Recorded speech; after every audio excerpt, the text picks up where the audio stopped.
Terima kasih sudah hadir di acara Solve hari ini. Terima kasih juga kepada Prof. Roy Sembel yang sudah meluangkan waktunya yang berharga untuk sharing kepada kita mengenai second quarter outlook. Sebelum mulai, saya bacakan dulu CV-nya Prof. Roy ya. Prof. Roy itu menempuh pendidikan di Institut Pertanian Bogor, terus di Rotterdam School of Management, Erasmus University Rotterdam, The Wharton School University of Pennsylvania, Philadelphia, sama University of Pittsburgh ya. Profesor ini mempunyai 35 tahun pengalaman ya di bisnis dan akademik. Sebagai penulis, sebagai pembicara, trainer, direktur, komisaris, pengusaha, investor juga. Sudah memfasilitasi berbagai training dan seminar untuk lebih dari 100 klien multinasional, baik BUMN maupun company lokal dari berbagai sektor, ya, mulai dari financial service seperti bank, consumer goods, telkom, property, energy, mining, construction, media, farmasi, government, NGO. Jadi benar-benar berbagai sektor ini dikuasai oleh Prof. Roy Sembel ya. Prof. Roy Sembel sekarang ini sebagai finance professor dan dia IPMI International Business School, juga pernah di UPH, pernah juga di BINUS, di Universitas Ciputra, UKI, PLN Corp, juga co-founder dari MDS Data Science, Nyota, Proud Media Digital Media, terus data, commercial work experience-nya di McKinsey & Co Jakarta, ABN AMRO Bank Amsterdam, Bank Niaga, Jakarta Future Exchange, Clients and Partner, HITS, MCSI, dan lain-lain. Prof juga sudah menulis lebih dari 35 buku dan 1000 lebih artikel ya. Selain itu, Profesor juga menulis lagu nih, himnenya IPMI sama masnya PT HITS TBK. Benar-benar multi talent ya, Prof. Oke, waktu dan tempat saya persilahkan. Silahkan kalau mau share screen, Prof. Oke, selamat sore dan semangat pagi semuanya. Ini totalnya berapa hari? Saya dikasih waktunya selamat sore dan semangat pagi semuanya. Biasanya 1 jam terus tanya jawab, Prof. Ya, kelamaan 1 jam, paling cuma 30 menit tanya jawab. Saya 30. Oh ya, ada nggak apa-apa. Soalnya jam 4 mesti pergi nganterin bapak saya nih. Oh, Anyway. oke. So, jadi kita mulai aja. Share screen. Oke, tadi sudah dibacakan nama dan CV-nya, jadi nggak perlu lagi. Ya. Oke, kemudian kita ini dulu deh latar belakang dari situasinya dulu nih. Jadi kita memasuki tahun 2020 itu dengan penuh kegalauan ya, karena di tahun 2019 sendiri sudah banyak terjadi macam-macam sebelum COVID-nya, itu di seluruh dunia maupun di domestik ada banyak hal yang membuat goncangan. Nah, masuk tahun 2020 tambah lagi nih dengan COVID krisisnya ya. Jadi kalau kita lihat tuh kejadiannya jadi kira-kira gini yang terjadi dengan market di tahun 2020. Awalnya di Januari 20 terus turun sampai dengan di terendahnya itu 24 Maret ya 2020 tuh 3.900-an ya. Jadi tadinya sempat di atas 6.000 di tahun 2019, kemudian turun, akhirnya sampai 3.900. Tapi kita lihat trennya sudah mulai recover lagi, bahkan di Desember tahun 2020 sebenarnya udah sempat di atas 6.000 juga, 6.100-an di pertengahan Desember, tapi kemudian tutupnya akhirnya di 5.970-an gitu ya. Ya, jadi belum sempat dia ke atas tapi turun lagi ya. Nah, itu ceritanya. Jadi ini sepanjang 2020 ceritanya nggak lain dari COVID yang utamanya, yang kaget-kagetan COVID, terutama di kuartal pertama akhir dan kuartal keduanya itu yang paling parah. Ini sekitar Maret Aprilnya kan ini yang paling parah. Jadi sebenarnya kita ini udah anniversary 1 tahun nih COVID-nya nih ya.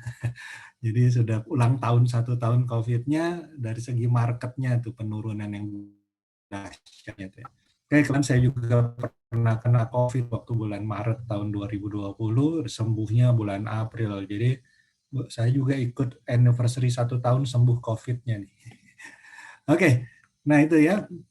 Kalau dilihat dari kuartal ke kuartal, ini berarti apa tuh? Kuartal ke kuartal itu kita bicara kayak dikasih senyum ya sama IHSG-nya tuh ya. Jadi turun dulu, kemudian akhirnya naik lagi. Gitu. Nah harapannya sih setelah ini trennya bisa bertahan. Tapi kita lihat ya nanti ceritanya gimana. Nah kalau kita lihat dibandingkan dengan market, saya punya data IHSG return bulanan mulai dari tahun 1984-nya, cukup lama juga 1984. Nah itu polanya adalah seperti yang warna merah ya. Yang warna merah sampai dengan 2019 sebelum COVID, itu biasanya rata-ratanya selalu positif kecuali di kuartal ketiga ini yang rada kurang bagus ya marketnya tuh ya. Sini ada sebagian yang jadi negatif gitu. Sekitar bulan Agustus, nah itu yang jelek tuh ya. Nah waktu di tahun 2020 ini yang biru. Ya. Jadi kuartal pertamanya anjlok sekali kita lihat, tapi kemudian kuartal kedua relatif oke, kuartal ketiga sesuai dengan ini, sesuai dengan apa namanya pola-pola sebelumnya biasanya negatif, dan kuartal keempat positif. Jadi kalau kita lihat polanya sudah mulai kembali ke pola-pola yang dulu gitu ya, sepanjang berapa ini 1984 sampai 2019, berarti 35 tahunan gitu ya. Jadi 35 tahunan ini polanya yang warna merah ini ya, yang merah di sini, dan di kuartal pertama 2020 itu beda dengan pola umumnya. Tapi mulai dari kuartal kedua, kuartal ketiga, kuartal keempatnya mirip dengan pola umumnya dari pola-pola historisnya ya. So, ceritanya gitu. Nah, bagaimana dengan di 2021? Nah, kita lihat bulan Januari, Februari, Maret nih ya, naik turun nih.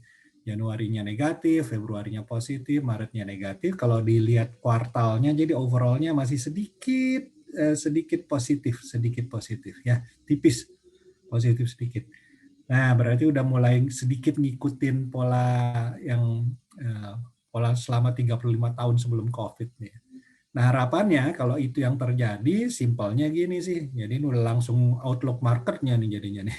Cepat banget nih. Jadi outlook marketnya kalau polanya sudah kembali ke normal berulang, biasanya yang terjadi kuartal keduanya cenderung positif, dan kuartal ketiganya sedikit negatif, dan kuartal keempat ya, positifnya banyak. Yang paling banyak positifnya biasanya di kuartal keempat, kuartal pertama biasanya. Tapi ternyata dalam masa COVID ya kuartal pertamanya anjlok ya. Tapi mulai kuartal kedua, ketiga, keempat mulai mengikuti pola yang seperti biasa ya. Nah juga nih kelihatannya di tahun 2021 udah mulai kembali seperti pola biasa. Kuartal pertamanya positif meskipun tidak normal. Biasanya normalnya agak lumayan banyak kuartal pertama ya dibandingkan kuartal-kuartal selanjutnya, terutama dibandingkan kuartal kedua, ketiga. Kalau yang paling tinggi memang biasanya kuartal keempat. So, berdasarkan pola ini, harusnya kalau tahun ini marketnya mengikuti pola ini, maka kuartal kedua akan cenderung positif. Ya. Sebenarnya ada beberapa hal yang mendukung sih bahwa kuartal kedua cenderung positif. Ya. Ya, nanti kita lihat ada beberapa hal positifnya ya. Anyway, nah kalau dilihat dari neraca perdagangan juga kita sudah semakin membaik sampai dengan tahun 2020 sudah terjadi surplus, meskipun surplusnya terjadi karena apa? Karena penurunan impornya sangat kenceng dibandingkan dengan penurunan ekspor. Dua-duanya turun, ekspor turun, impor turun, tapi penurunan impor lebih kencang. Tapi kalau kita lihat di beberapa di bulan-bulan Januari dan Februari kemarin, sebenarnya juga kita sudah ekspor sudah mulai naik dibandingkan titik terendahnya ya, dan juga surplus perdagangannya masih positif ya, masih bisa dipertahankan positif di Januari Februari kemarin gitu ya. Oke. Nah, kalau bicara tentang inflasi ya inflasinya relatif terkendali ya di 2020. Terkendalinya karena memang salah satu faktornya adalah demand-nya atau permintaannya, agregat demand relatif lagi lemah ya karena ada krisis Covid ya. Ya, biasanya sih inflasi itu kalau zaman dulu kala sih tahun 90-an inflasi itu belasan persen biasa ya. Tapi kemudian dalam 5 tahun terakhir inflasi rata-rata sekitar 3% ya. Nah, tahun 2020 justru rendah ya, di bawah 2%. Dan bahkan ini di 3 bulan pertama di Indonesia di tahun 2021 juga sekitar 1%-an gitu ya inflasinya, year on year-nya ya maksudnya. Jadi dengan demikian kayaknya ini inflasi tidak akan terlalu tinggi, jadi sekitar 2%-an untuk tahun 2021 rasanya sekitar segitulah ya. Karena kalau kita lihat memang permintaannya belum kenceng naiknya, tapi juga sudah terkendali dari banyak halnya. Jadi rasanya inflasi ya kembali ke normal dalam 5 tahun terakhir, nah itu bisa ya. Tapi dari hasil kuartal pertama inflasinya yang rendah juga cuma 1%-an, kayaknya sih tahun 2021 sekitar 2%-an lah gitu ya inflasinya. 1,5 sampai 2. Oke. Oke, kemudian kalau manufacturing index-nya sebenarnya sudah kembali ke normal lagi ya, kembali ke normal ke tahun 2019. Memang jatuhnya itu di kuartal kedua jatuhnya nih ya. Tapi habis itu relatif sudah pulih. Jadi yang tidak langsung berhubungan dengan banyak orang itu biasanya nggak terlalu banyak terdampaknya. Tapi bisnis yang langsung berhubungan dengan banyak orang itulah yang sangat banyak terdampaknya gitu. Nah ini di tahun 2020 situasinya jadi seperti ini.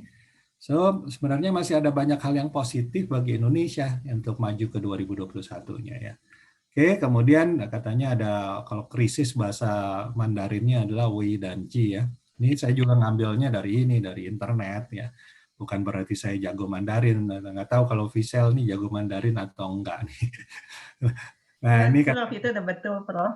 betul ya. Oh, oke. Iya.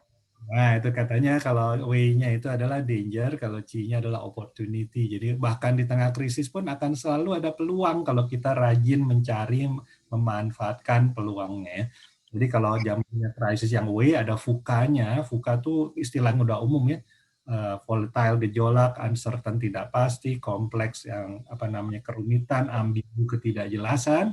Ya, kita kalau ada C-nya itu opportunity-nya adalah VUCA juga. Versatile itu adalah kemampuan menyesuaikan diri dalam berbagai keadaan, upbeat dengan penuh semangat, kreatif punya banyak ide, agile itu bergerak lincah dan gesit ya, untuk bermanuver di tengah krisisnya ya. Nah, kalau kita lihat alasan kenapa 2021 ini bisa lebih baik ya dari 2020 karena sebenarnya 2020-nya udah itu yang tekanan terbesarnya memang di 2020 dan Indonesia masih punya banyak resources dan kekuatan yang belum termanfaatkan dengan baik even sebelum ada COVID crisis ya.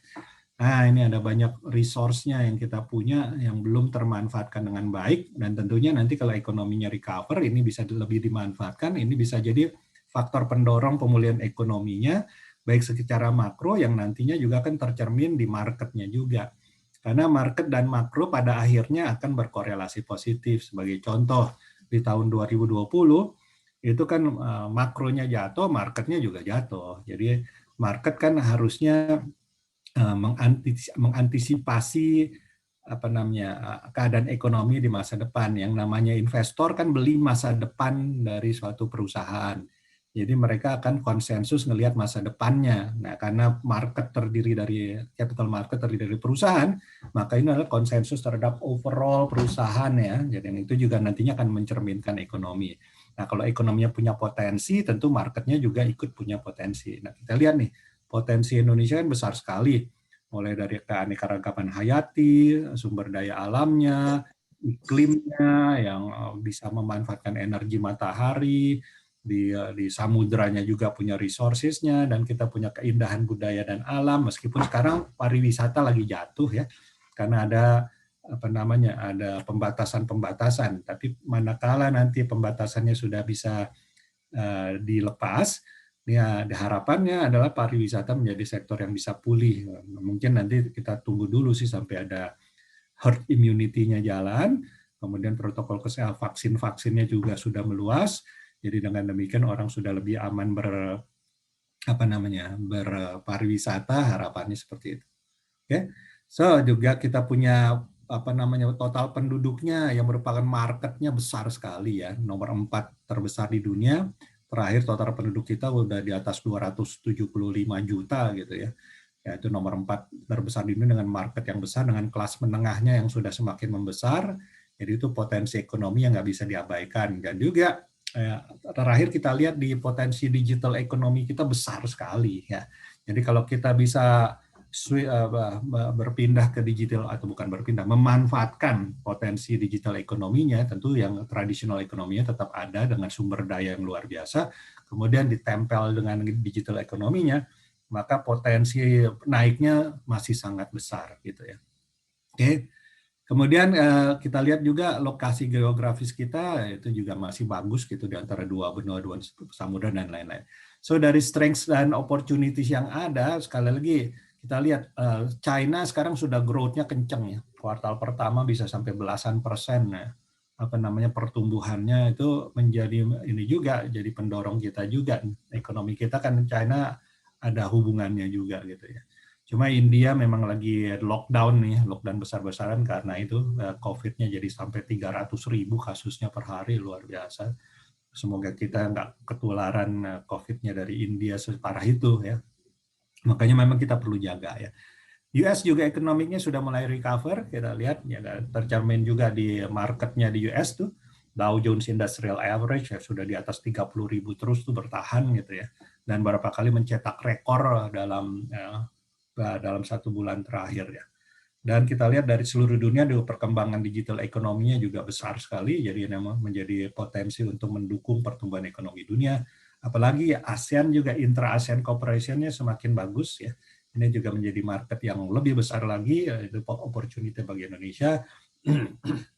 Dan Indonesia saat ini punya posisi tawar yang makin tinggi di WTO dan di AFTA-nya. Itu jadi opportunity yang bisa dimanfaatkan dengan memberdayakan strengths-nya kita. Oke, nah kira-kira itu. Tentu kita harus pahami kita masih punya weaknesses yang masih perlu ditingkatkan ya. Dan ada beberapa ancaman yang harus kita waspadai. Oke, biasalah ada way-nya, ada C-nya selalu. Ada C-nya, ada way-nya juga. Ini dia digital ekonominya nih. Waktu tahun 2020 penduduk kita 272 juta. Waktu tahun 2020 udah besar sekali digital ekonominya ya. Nah, tapi 2021 udah meningkat lagi, sudah ada statistiknya, saya lupa taruh di sini 2021 ya. Yang intinya adalah itu namanya total mobile phone-nya aja sudah 340-350 juta gitu ya. Itulah ya. Internet user-nya di 2021 udah ke 200 juta lebih gitu ya. Jadi dengan demikian ini memang benar-benar potensi yang besar. Cuma kalau kita lihat dari pemanfaatannya, nah, ini masih 2020, ada data 2021, pemanfaatannya ternyata masih kurang dari 10% dari segi hitungan unitnya, dan dari segi value, pemanfaatan value-nya, dari segi ekonomi kita terhadap total PDB atau GDP kita, ya cuma belum sampai 1%. Ya. Jadi potensinya potensi naik 90% lebih ke atasnya kalau kita bisa memanfaatkan digital ekonominya. Dan juga ada hal yang positif lainnya, nih ya, UU Cipta Kerjanya, Omnibus Law-nya sudah mulai bisa diterima, udah nggak terlalu banyak demo lagi karena sudah ada take and give-nya, udah ada negosiasi, dan sudah harapannya nanti bisa membantu mendorong pertumbuhan ekonomi. Ya. Oke, dan juga kalau kita lihat sekarang, nah di samping ada positif efek, memang ada negatif efeknya sih. Nah ini yang perlu kita jaga supaya negatif efeknya ini jangan sampai menjadi dominan ya. Oke, nah, jadi yang positif efek jadi apa tuh? Tuh lihat jauh lebih banyak dari negatifnya. Yang pertama vaksin. Sekarang udah berapa puluh juta orang Indonesia yang sudah dapat vaksin tahap pertama gitu ya. Nah harapannya nih kalau vaksinnya bisa dipercepat, maka ini nanti bisa ada herd immunity-nya bisa jalan. Mbak Fizal udah vaksin kayaknya waktu itu ya? Belum, saya belum vaksin, belum dapat giliran. Oh, belum ya? Belum. Nah, saya udah dapat giliran 2 kali vaksin tuh. Baru 3 hari yang lalu dapat giliran vaksin ya. Waktu giliran vaksin pertama memang ada dampaknya juga tuh. Jadi begitu 1 hari setelah vaksin, pas lagi tidur malam tuh kebangun kepalanya rada muter sedikit, vertigo. Dan itu juga dialami oleh beberapa teman saya, jadi bukan cuma saya yang mengalami begitu. Dapat vaksin apa ya, Prof? Sinovac lah ini jatahnya guru sama dosen, kan saya dosen. Nah, itu waktu vaksin pertama ya, tapi kemudian hari ketiganya laparnya luar biasa tuh, tengah malam bangun-bangun lapar cari makanan nggak ada, cuma ada buah pisang, habis 7 pisang tengah malam. Nah, ini vaksin kedua juga rada begitu. Kemarin kan vaksinnya 2-3 hari yang lalu. Nah, kemarin itu kaki saya rada kejang-kejang sedikit tuh, mungkin ada aliran darahnya, tapi nggak vertigo sih. Kemudian tadi pagi mendadak laparnya luar biasa, udah sarapan baru 2 jam kemudian lapar lagi nih. Jadi hari ini udah makan 3 kali nih saya. Nah, itu memang salah satu dampaknya sama ngantuk, habis makan ngantuk. Jadi Nah, untung tadi nggak ketiduran ya, Prof. tadi sempat tidur juga, tahu-tahu bangun-bangun inget iya ya ada ini ada apa. Tapi nanti jam 4 saya mesti pergi ya. Jadi sekarang jam berapa nih? Anyway, alright. Nah inilah efek positifnya yang harusnya ada Januari efek ternyata nggak jadi nih ya. Ini apa? Karena ini polanya masih kena itu apa faktor-faktor kaget-kagetannya. Tapi global economic recovery-nya terjadi ya, sudah mulai terjadi. Kalau kita lihat apalagi di China yang sudah bisa sampai pertumbuhan ekonomi kuartal pertamanya bisa sampai belasan persen. Gitu. Nah, restructuring sudah mulai jalan gitu di beberapa tempat, baik di perusahaan maupun di perbankan. Dan good news-nya adalah OJK telah memberikan relaksasi terhadap beberapa peraturan, sehingga dengan demikian perusahaan bisa menjalankan, perusahaan dan bank bisa bekerja sama untuk menjalankan restructuring-nya. Ya. Commodity prices sudah mulai pulih, ya. Harga minyak dunia yang tahun lalu sempat minus $40 per barrel, harga kok bisa minus? Kenapa? Karena produksi tetap jalan, nggak bisa ditampung lagi, jadi seolah-olah nyewa tempat penampungan, nggak beli deh, jadi supaya tempat penampungannya bisa nggak penuh gitu. Kalau penuh terpaksa dibuang, ya kalau dibuang berarti apa tuh? Kena dendanya lebih gede gitu. Nah itu sampai negatif. Tapi sekarang udah positif, udah bagus. Jadi harga-harga komoditi sudah mulai bergerak positif. Nah karena Indonesia masih memang suka atau tidak suka, kita masih mengandalkan commodity price. Jadi kalau commodity price bagus, itu Indonesia akan tertolong. Kayak waktu tahun 2008-2009, dunia lagi krisis, tapi harga komoditi tinggi sekali kan. Nah Indonesia itu justru pertumbuhan ekonominya tetap positif. Nah kenapa? Karena harga komoditi. Nah, itu harga komoditi juga akan membantu karena sudah relatif oke ya. Oke, Omnibus Law juga sudah mulai ada penerimaannya, jadi tidak lagi resisten gitu kan. Dan tentu perlu lebih peraturan pelaksananya yang penting supaya di kuartal kedua, ketiga, keempatnya ini bisa lebih jalan gitu. Kalau sekarang kan peraturan pelaksanaannya lagi digodok ya. UU-nya udah oke, tapi peraturan. Dan juga bagi capital market ini usulan untuk 0% tax of dividend ada menjadi suatu yang sangat positif nih ya bagi capital marketnya. Nah, transisi ke new normal rasanya sudah mulai terjadi. Digital ekonomi kita potensi masih besar sekali, pemanfaatannya masih di bawah 10%, berarti masih ada upside potensial yang 90%. Ya, healthcare ya, ya iyalah, ini adalah suatu sektor yang paling merasakan manfaatnya udah pastilah ini ya di zaman COVID. Itu sektor healthcare-nya yang sangat dibutuhkan ya. Nah, mining juga kemarin sempat naik tinggi tuh, yang aneka tambang naiknya luar biasa tuh ya. Atau tuh Visel invest juga nggak di aneka tambang tuh, naiknya sempat luar biasa waktu itu ya, berapa minggu yang lalu naiknya luar biasa. Itu mining karena salah satunya adalah faktor baterai ya baterai listrik. Nah, karena kita punya materi pertambangan baterai listrik untuk baterai listriknya, dan ada beberapa perusahaan multinasional sudah masuk ke Indonesia untuk memanfaatkan ini. Ada yang dari Korea, ada dari Tiongkok. Tesla masih maju mundur, tapi nggak apa-apa, bukan cuma Tesla yang ada ininya kok, ada menghasilkan mobil listrik nanti ya. Dan baterainya tadi diperlukan, nah kita punya nikelnya yang luar biasa diperlukannya. Fintech, nah fintech makin menjamur, sekarang udah ada ribuan kayaknya tuh fintechnya di Indonesia, yang kecil-kecil muncul, baik yang resmi maupun nggak resmi, dan ada beberapa yang sudah terdaftar dan sudah mendapatkan izin, good news-nya ya, sampai beberapa waktu terakhirnya ya. Jadi sudah bisa jalan, harapannya tentu fintech-nya bisa dimonitor dengan baik, sehingga pengalaman fintech yang ngawur-ngawur di China sana sampai berapa ribu yang berantakan itu tidak terulang di Indonesia. Jadi, tapi tentu perlu kerjasama sama semua pihak, baik dari OJK-nya maupun para pelakunya dan juga masyarakatnya. Nah juga di tengah-tengah ini, di tengah-tengah krisis ternyata orang makin sadar tentang pentingnya green atau blue economy ya. Jadi yang namanya blue economy bukan cuma di laut aja, tapi intinya adalah pemanfaatan cara-cara berbisnisnya mulai dari hulu sampai hilirnya, kemudian untuk feedbacknya supaya itu tidak membawa kerusakan dan justru membawa nilai tambah. Karena dampaknya sudah terasa besar sekali. Contohnya seru kan yang plastiknya itu ya. Serem, tapi dia dari teknologi ada beberapa startup di Indonesia yang bagus yang memanfaatkan green sama blue economy yang bisa punya potensinya besar ke depan karena memang ini sangat dibutuhkan. Nah, itu beberapa hal positif yang bisa membantu di kuartal kedua dan seterusnya di Indonesia ya.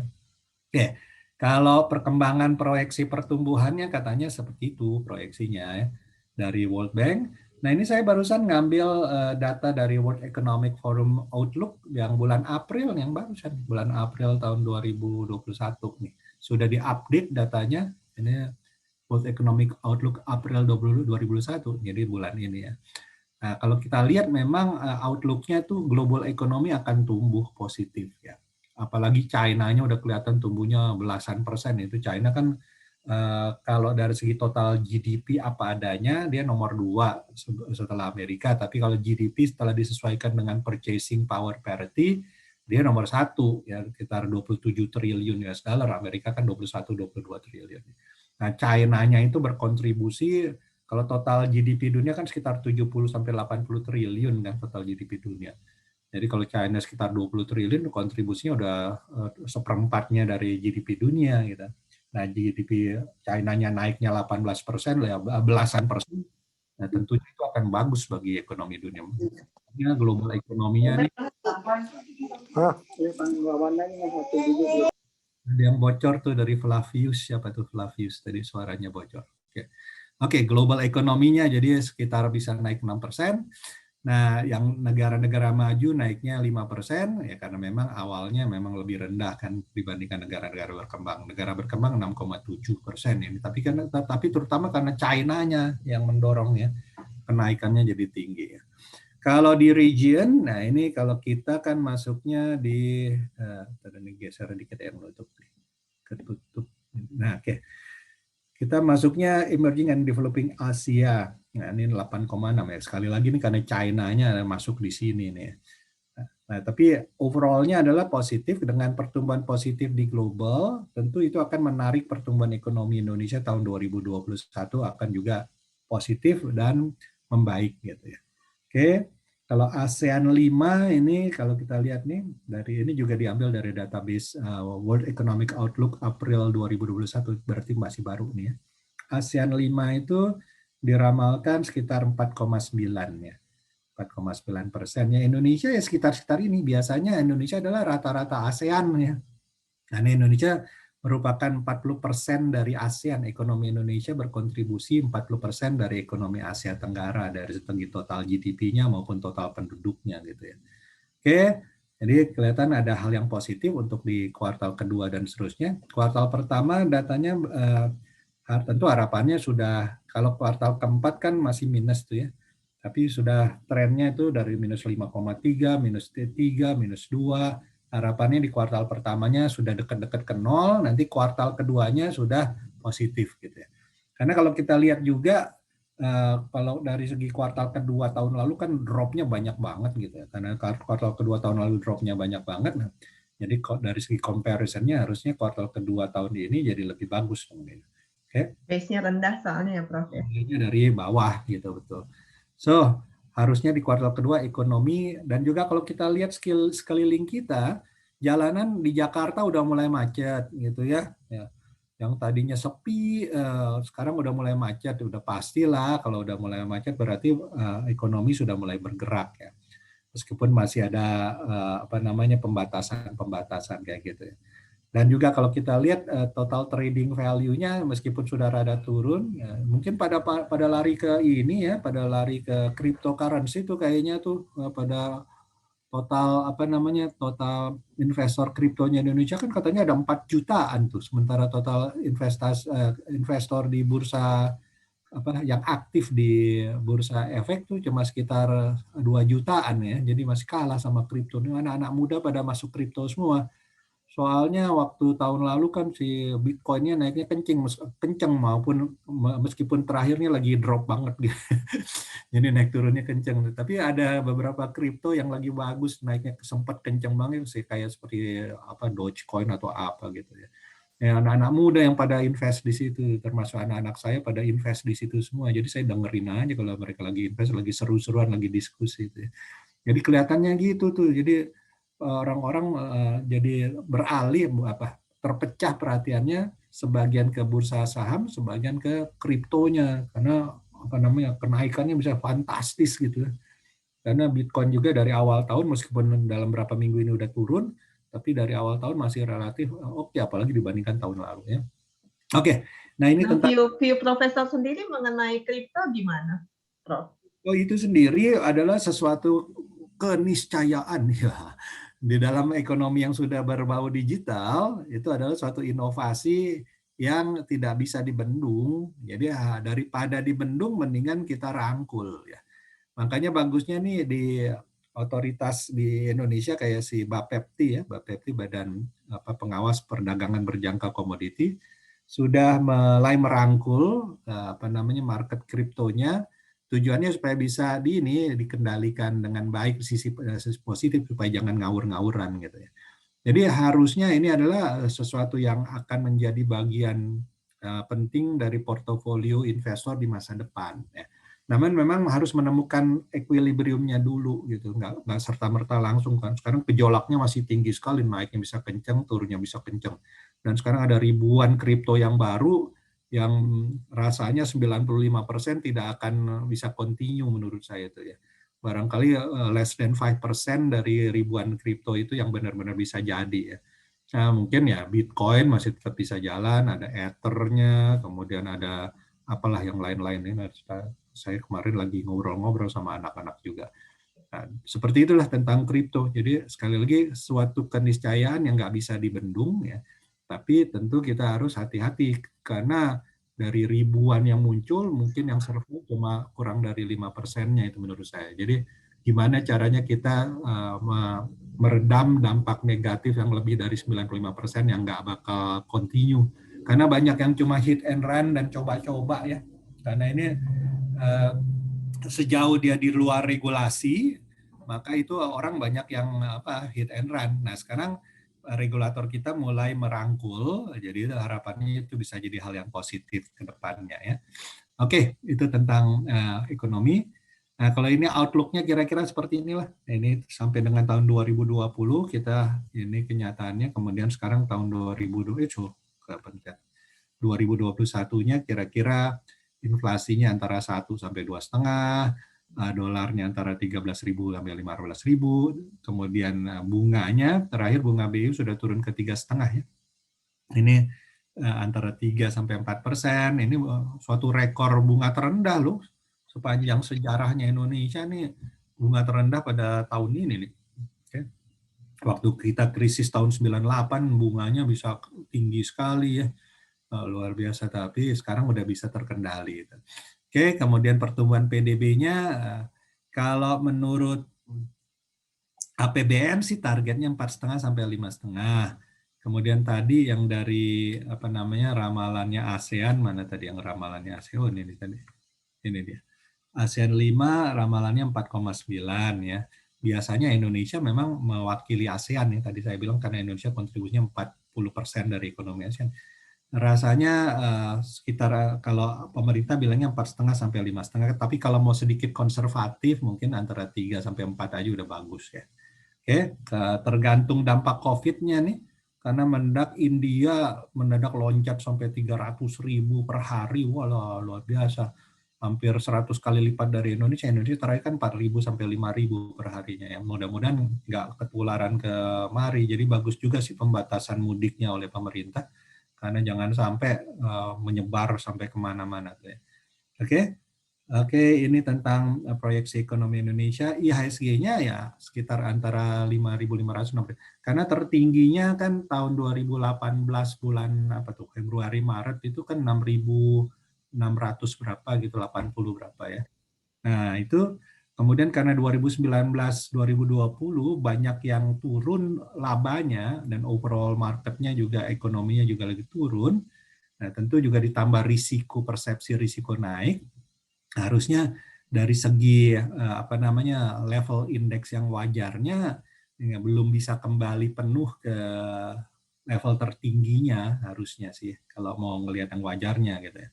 Jadi rasanya kalau antara 5.500 sampai 6.500 itu masih relatif wajar ya, dengan memperhatikan secara historis perkembangan laba perusahaannya dan juga perkembangan risiko atau persepsi terhadap risiko dan pertumbuhan ekonomi yang terjadi di tahun 2020 dan 2021-nya belum full pulihnya ya. Jadi harusnya kembali ke level tertinggi yang 6.600 sekiannya itu masih butuh waktu. Oke, kemudian untuk penyebaran ekonominya itu namanya Gini Index ya. Makin tinggi angkanya makin jelek, makin rendah makin tidak senjang ya. Batas psikologisnya 0,4, kita sudah bisa melewatinya di tahun 2016 sudah di bawah 0,4, turun-turun, tapi tahun lalu naik lagi gara-gara Covid ini, naik lagi dari 3,80 jadi 0,384 ya. Nah, harapannya di 2021 sudah mulai terkendali, mulai kembali turun lagi, meskipun nggak bisa cepat seperti rekornya di 2019. Yang bagus sih harusnya di 0,11, 0,1 sampai 0,2 ya. Nggak mungkin sampai 0 sih, nah, itu nggak ada yang sempurna di dunia. Tapi negara-negara Skandinavia bisa sampai 0,1, 0,2. Nah, kita perlu waktu untuk sampai ke sana. Oke, alright. So, jadi kalau dilihat ini sebenarnya apa yang jadi mappingnya ya. Ada beberapa hal yang kita amati, suku bunga relatif rendah, ini rekor terendah sepanjang sejarah Indonesia. Memang di global masih ada VUCA, dana pendapatan per kapita, GDP per kapita kita sudah bisa kembali ke atas 4.000 tahun ini. Kemudian di rupiah sama ISG masih gejolak, masih ada tekanan, dan diharapkan GDP growth-nya akan recover di tahun 2021, artinya sudah kembali positif ya. Kan inflasinya ya oke lah antara 1 sampai 2,5 tadi ya, maksimum 2,5. Mobile phone-nya udah di atas 330 juta, ini berarti digital ekonominya luar biasa. Pembangunan infrastruktur maritim akan dilanjutkan.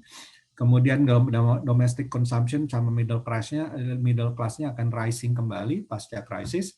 Dan kita masih mengalami demographic bonus, artinya rasio usia produktifnya terhadap usia keseluruhan penduduknya lagi bagus-bagusnya sampai tahun 2035 ya. Dan kita sudah selesai dengan omnibus law-nya, tinggal peraturan pelaksana. Di dunia masih ada perang dagangnya, masih sedikit berlanjut nih antara China sama Amerika, meskipun Presiden Amerikanya sudah ganti, tapi trade war-nya kayaknya masih berlanjut nih.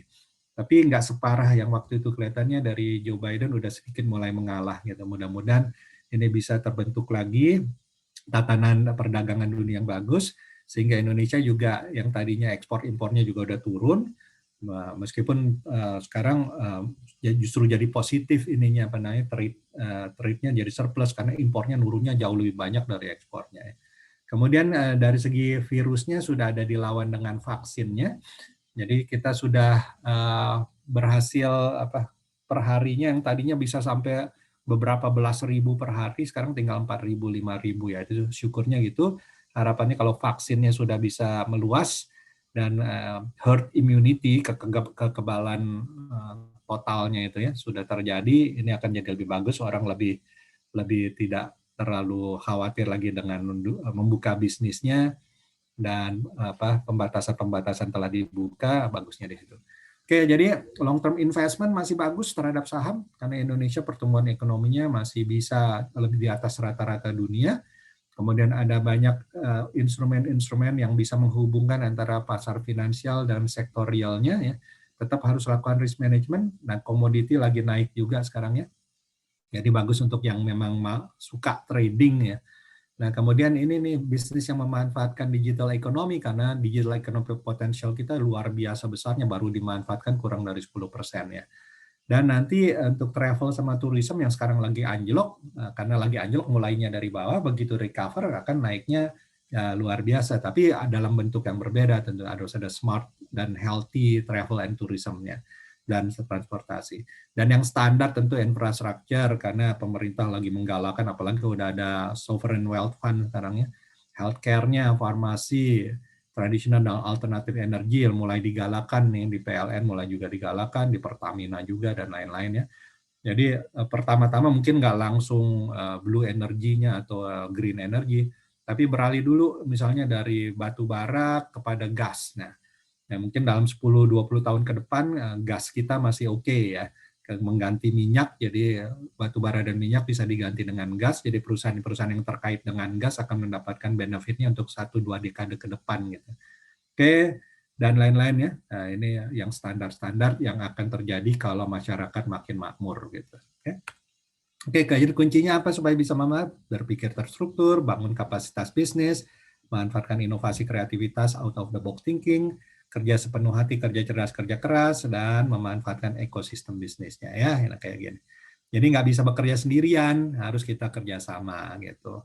Dan harus bangun kapasitasnya mulai dari orangnya, organisasi dan undang-undang peraturannya, teknologinya, produk jasa yang ditawarkan, dan culture supaya bisa menyesuaikan diri dengan cepat, VUCA yang positif tadi ya.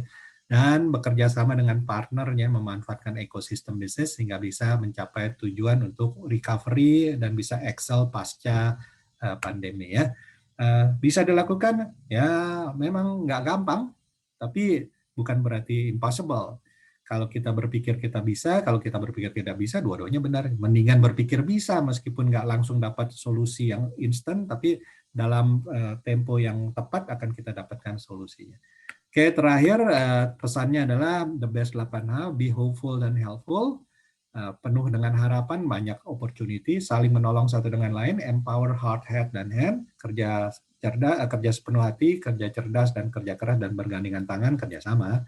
Stay hungry, selalu mencari opportunity dan inovasi, dan belajar terus, dan enjoy prosesnya aja. Jadi udah nggak perlu sedih-sedih lagi, nggak perlu terlalu takut lagi, sudah bisa menyesuaikan diri. Dan berkembangnya secara holistik, nggak bisa sepotong-sepotong, baik di level makronya maupun di level company-nya ya. Oke, dari saya cukup sekian. Sekarang udah jam, ternyata lama juga saya presentasinya. Maaf, masih ada waktu 10-15 menit sebelum kita selesai nih. Oke, terima kasih Prof. Teman-teman kalau ada yang mau nanya bisa angkat tangan atau bisa tulis ketik pertanyaannya di chat ya. Ini sebelumnya saya mau nanya dulu nih Prof. Itu kan tadi dibilang harga komoditi kan pada naik tuh seperti CPO, coal. Tapi kalau kita lihat saham-saham di bursa yang sawit, coal itu nggak kemana-mana ya harganya, malah agak-agak turun terus. Itu meskipun harganya naik, karena apa? Kenaikan harganya itu adalah karena supply-nya ke Eropa dibatasin kan gitu ya.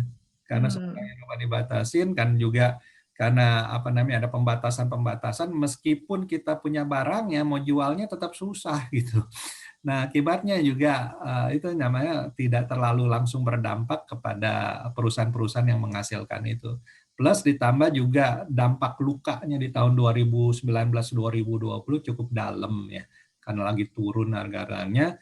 Akibatnya apa? Akibatnya ke depannya kita lihat bakal ada laporan keuangannya itu nggak sebagus yang sebelumnya pada saat harga komoditinya lagi bagus. Ya. Lagi pula juga di samping dampak itu secara spesifik kan juga ada dampak pandeminya juga.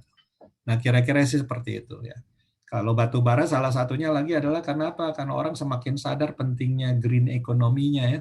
Dan memang pemerintah sendiri punya program untuk mengganti batu bara dan minyak menjadi gas ya. Jadi rasanya nanti perusahaan-perusahaan yang akan mendapatkan manfaat positifnya dari konversi ini yang terkait dengan perusahaan yang menghasilkan gas, transportasinya gas, distribusinya gas, itu akan menjadi hal yang bagus. Karena pemerintah sendiri punya program ada sekitar berapa puluh titik di Indonesia untuk untuk floating storage gasnya diadakan, karena nanti pembangkit listriknya akan diganti sumbernya dari yang minyak ke gas ya. Contohnya tuh ada di beberapa tempat di Java One sudah ada, kemudian yang di Amurang sudah ada ya. Beberapa titik udah mulai jalan tahun ini, dan program dalam 1 dekade 2 dekade ke depan ada berapa puluh titik lagi yang akan dijalankan. Ini proyeknya cukup besar, tapi itu bermanfaat bagi ekonomi Indonesia dan juga bermanfaat karena Indonesia kan boleh dibilang gasnya masih lebih baik dibandingkan minyaknya gitu ya. Jadi dengan konversi ke gas, jadi tekanan terhadap impor minyaknya yang luar biasa besarnya itu bisa dikurangi, meskipun gasnya juga pada akhirnya harus diganti dengan komoditi sumber energi yang lain ya, seperti misalnya matahari yang belum dibereskan, belum diadopsi dengan baik. Tapi kalau kita lihat kinerjanya perusahaan gas negara kita masih belum bagus ya, Prof. Ya, kemarin ini keluar laporan keuangan malah anjlok. Betul, betul. Karena apa? Masih terkait dengan waktu itu sempat ada dispute, ada beberapa dispute ya, dan juga ada kerugian akibat ada beberapa hal yang dampaknya nggak bisa dalam 1-2 tahun aja. Tapi mereka sedang ada restrukturisasi, ya kita tunggu tuh hasil restrukturisasinya. Begitu restrukturisasinya jadi, kemudian rasio-rasio utangnya itu bisa diperbaiki, apalagi dengan adanya sovereign wealth fund-nya ini yang akan masuknya bukan sebagai utang tapi sebagai non utang gitu ya.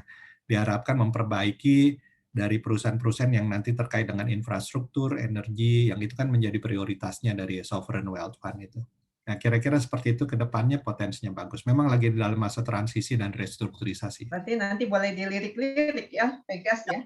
Pada waktunya ya, pada waktunya. Oke, kalau untuk konstruksi sendiri dari semua perusahaan yang ada, kalau menurut Prof yang mana tuh yang paling oke? Nah, kalau yang paling menderita kan kalau kita lihat Waskita ya, yang lagi Iya, parah. betul. Yang sampai ruginya berapa triliun aja tuh ruginya ya.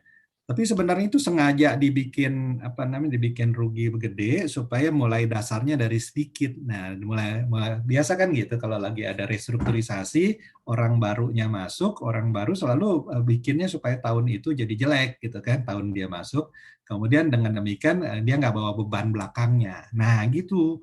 Nah, kalau udah nggak bawa beban belakangnya, setelah restrukturisasi ke depannya jadi gampang positifnya. Masih ingat nggak waktu ada beberapa bank itu orang-orang barunya masuk selalu begitu keadaannya. Jadi pada saat orang barunya masuk itu kinerja yang sebelumnya dianjlokin, memang sengaja dianjlokin sekalian dibersih-bersihin lah. Kalau sebelumnya masih ditahan-tahan karena masih ada beban masa lalunya yang merupakan hasil dari existing pengurusnya. Nah, begitu mengurus baru yang tahan-tahan langsung dibuang aja langsung sekalian biar bersih, jadi mulainya dari bersih kemudian naik. Nah, kalau dilihat dari situ salah satu faktor bagusnya adalah karena ada sovereign wealth fund ya karyanya. Jadi tahun ini karya-karya memang melakukan restrukturisasi tahun ini ya. Nah, nanti setelah tahun ini beres restrukturisasi, ke depannya akan jadi baik. Tapi rasanya nggak bakal secepat kuartal kedua, mungkin nggak secepat itu. Nah, karena yang namanya restrukturisasi kan makan waktu ya, minimal 2 kuartal tuh makan waktunya gitu ya. Nah, setelah itu mulai bersih, nah mulai dari piring yang bersih, nah kemudian diisinya dengan hal yang bagus banyak karena infrastruktur masih banyak sekali kok opportunity-nya. Di Jawa aja tuh jalan tol belum nyambung dari ujung ke ujung, masih ada daerah Jawa Timur yang masih bolong sedikit ya, apalagi di Sumatera masih 1 dekade nggak selesai itu. Belum lagi di Kalimantan, Sulawesi, di Papua, di Nusa Tenggara, di Maluku dan lain. Jadi at least sampai 20-30 tahun ke depan infrastruktur harusnya bisa menjadi hal yang menjadi prioritas pemerintah karena memang dibutuhkan di Indonesia. Karena kalau kita lihat dari daya saing Indonesia kan ada indeks daya saing.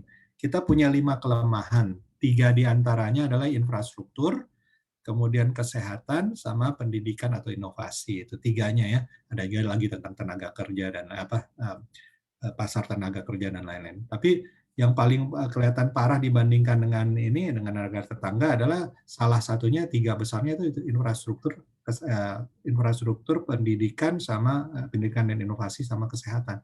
Jadi memang harus jadi prioritas pembangunan infrastrukturnya ini. Dan tentu keduanya ke pembangunan kesehatan sama pendidikan. Memang anggaran pendidikan kan nomor 1 terbesarnya ya. Nah itu. Tapi anggaran infrastrukturnya juga harus diperbesar. Kita perlu 5.000 triliun untuk menyelesaikan dalam 5-10 tahun ke depan ya. Sementara kalau dari anggaran aja per tahun cuma ratusan triliun yang kepake. Jadi harus ada dari sumber-sumber lain. Salah satunya dari sovereign wealth fund-nya, kemudian juga nanti ada apa namanya right issue-nya, ada IPO-nya dan lain-lain, itu pasar pasti akan rame juga, tetap rame untuk sektor infrastruktur. Ya. Jadi mungkin sekitar kuartal keempat kali ya, Prof ya, nunggu restrukturisasinya Cek beres satu, dulu. nah kedengeran. Ya. Oke, ini ada pertanyaan dari teman-teman nih. Ada yang nanya saham apa yang akan tetap naik 5 tahun ke depan. Waduh, Prof disuruh jadi peramal deh. Ada saham yang tetap naik, saham pasti naik turun, naik turun. Mana ada saham yang tetap, coba lihat saham Tesla naik turun, lihat saham Microsoft naik turun, lihat saham Amazon naik turun, nggak ada yang bakal tetap naik. Jadi kalau mau investasi di saham, jangan mikirnya begitu. Mikirnya adalah potensinya, probability-nya. Nggak ada yang namanya itu kepastian, tidak ada kepastian. Di dunia memang nggak ada kepastian, apalagi di saham. Yang penting Anda punya portofolio ya, portofolio yang terdiri dari saham-saham yang berpotensi bagus ya. Kemudian tentu ditentukan tujuannya mau jangka pendek, jangka menengah, jangka panjang ya. Kalau jangka pendek berarti trading. Kalau trading ya analisisnya beda dengan analisis fundamental. Kalau trading analisis fundamental nggak keburu gitu ya. Analisis fundamentalnya lama, bergeraknya adalah dari menit ke menit. Itu biasanya kalau trading kita pakainya adalah technical analysis jangka pendek maupun investor sentimen. Ya, dia gerak duluan, gerak cepatnya. Nah, kalau untuk yang jangka panjang kita bisa pakai fundamental analysis ya. Karena memang pada akhirnya itu kinerja sahamnya akan tergantung dari kinerja fundamental dalam jangka panjang gitu. Jadi kita harus lihat numbers-nya, itu laporan keuangan historis dan proyeksi ke depannya, dan stories behind the numbers, bisnis modelnya apakah masih relevan, kompetisinya apakah dia di atas rata-rata, punya daya saing bagus. Ya. Kemudian ada people behind the stories and numbers, itu adalah good corporate governance-nya ya. Kalau number sama stories-nya bagus tapi nggak GCG-nya nggak bagus, ini bagusnya bagi orang dalam aja, investornya nih kebagiannya yang jeleknya aja. Jadi harus tiga-tiganya, numbers-nya, itu ada laporan keuangan, historisnya, rasio-rasionya, dan proyeksi ke depannya. Stories behind the numbers, ceritanya kenapa angka-angka itunya muncul, dia lagi bisnisnya apa, bisnis modelnya gimana, cara menghasilkan duitnya gimana, kemudian lagi relevan nggak dengan situasi yang sekarang ya. Kemudian berikutnya adalah the people behind the story and the numbers. Jadi orang-orang yang mengelolanya itu baik manajemennya maupun pemegang saham pengendalinya oke apa nggak oke. Nah kalau tiga-tiganya bagus, probability sekali lagi nggak ada kepastian ya. Probability untuk bagusnya itu akan lebih tinggi. Dan karena itu Anda juga jangan cuma pegang satu perusahaan, peganglah beberapa perusahaan sebagai bagian dari portofolio yang memenuhi tadi numbers, stories behind the numbers, and people behind the stories number. Jadi karena bicara probability, mungkin dari 20 yang Anda pegang yang memenuhi 3 kriteria, mungkin barangkali ada 5 yang akan jelek, tapi ada 15 yang bagus dengan melakukan analis fundamentalnya tadi untuk jangka panjangnya. Oke, dari saya rasanya itu ya. Apalagi nih udah jam 4 saya mesti siap-siap nih. Oh ya udah, oke. Apa kita foto dulu ya, Prof ya sebentar sebelum selesai. Maaf ya teman-teman, mungkin pertanyaan nggak bisa jawab semua karena Pak Prof ada acara lain. Ya. Bisa dibuka layarnya, kita foto bareng dulu. Nanti materinya nanti malam saya beresin, saya kasih ke Gisel ya untuk. Oke. Jadi kan pesertanya kan harus daftar sama lapor kalau mau dapat materinya, kok hubungi siapa gitu ya. Ya. Nah, malam saya beresin ini harus buru-buru pergi nih ya. Oke. Ayo teman-teman dibuka dong layarnya, kita foto bareng dulu. Lex, minta tolong ya Lex. Oke. Alex sendiri belum buka tuh. Nah, dia lagi siap-siap. Oke, ya, tahan sebentar. Ini pada belum buka semua ya? Pada malu-malu ya? Belum buka soalnya memang belum jam buka puasa. Iya. Oke. Ya, Sudah Alex yang ada aja. 2, 3. Tahan. Oke, sudah. Oke, terima kasih semuanya. Terima kasih Prof buat waktunya. Saya mohon diri tutup pangan pantun, makan siri di tepi perigi. Terima kasih, sampai jumpa lagi. Thank you very much. Kembali kepada bosnya, Gisel sama Alex ya. Thank you. Mohon izin saya leave. Oke. Terima kasih teman-teman. Sampai jumpa di Solve berikutnya bulan depan.